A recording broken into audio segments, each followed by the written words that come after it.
এবার জন্য এই মাদ্রাসাগুলো তৈরি হয়েছে। ইসলামিয়া কওমি মাদ্রাসা, জামিয়া ইসলামিয়া কওমি মাদ্রাসা, তিনখানা এখানে যেটি আছে, এই মাদ্রাসাগুলা মানুষকে জান্নাতে যাবার দিশা আর পথ দেখায়। অতএব এই মাদ্রাসাগুলা থাকবে না বন্ধ হয়ে যাবে? আমরা কি ক্ষণস্থায়ী সুখ চাই নাকি চিরস্থায়ী সুখ চাই? চিরস্থায়ী সুখ পেতে হলে এই মাদ্রাসাগুলাতে আসতে হবে, সম্পর্ক রাখতে হবে, নিজের বাচ্চাদেরকে দিন শিখাতে হবে, ইসলাম শিখাতে হবে।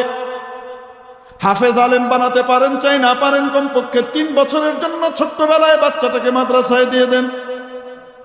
আপনার বাচ্চা কোরআনে কারীম সহি শুদ্ধভাবে শিখবে, আপনার বাচ্চা নামাজ শিখবে, রোজা শিখবে, ইসলামের মৌলিক বিধিবিধান শিখবে, আপনার বাচ্চা আল্লাহকে চিনবে, রসুলকে চিনবে, বাবা মাকে চিনবে, বাবা মার মর্যাদা বুঝবে, আপনার বাচ্চা নীতি শিখবে, নৈতিকতা শিখবে।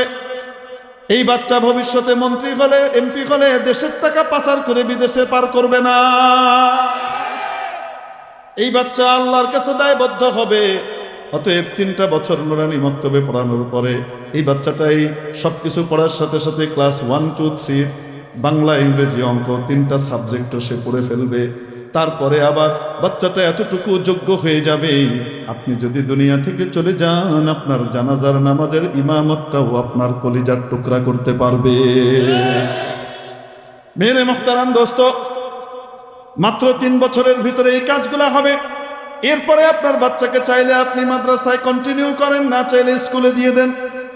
স্কুলে দেন আর যেখানেই দেন, আপনার বাচ্চাটা দুধ থেকে এখন মাখনে পরিণত হয়েছে। কি হয়েছে? মাখন। 10 মণ দুধ একটা পুকুরের ভিতরে ছেড়ে দেন, খুঁজে পাওয়া যাবে না, ঠিক কিনা? অথচ ওই দুধটা 10 মণ না 10 কেজি দুধের উপরে যদি আপনি মেহনত করেন, মেহনত করে তৈরি করে তার ভিতর থেকে যদি মাখন বের করেন, মাখনটাকে যদি আপনি আটলান্টিক সাগরেও ছুঁড়ে ফেলে দেন, তারপরেও সাগরের পানি ওই মাখনকে মিশাতে পারবে না, সে তার স্বকীয়তা ধরে রাখতে পারবে। জন্য নিজেদের বাচ্চাকে নীতি নৈতিকতার খাঁটি মাখন বানিয়ে, তাদেরকে আল্লাহর প্রিয় বান্দা বানিয়ে দেশ এবং দশের সম্পদে পরিণত করতে কে কে রাজি আছে? হাত উঠায়া দেখে। লিল্লাহি তাকবীর। আয় আল্লাহ, আমাদের সন্তানদেরকে দিনদার, পরহেজগার, আপনার হাবিবের খাঁটি উম্মতি হিসেবে কবুল করে নেন, বাবা মার খেদমত গুজার সন্তান হিসেবে কবুল করে নেন।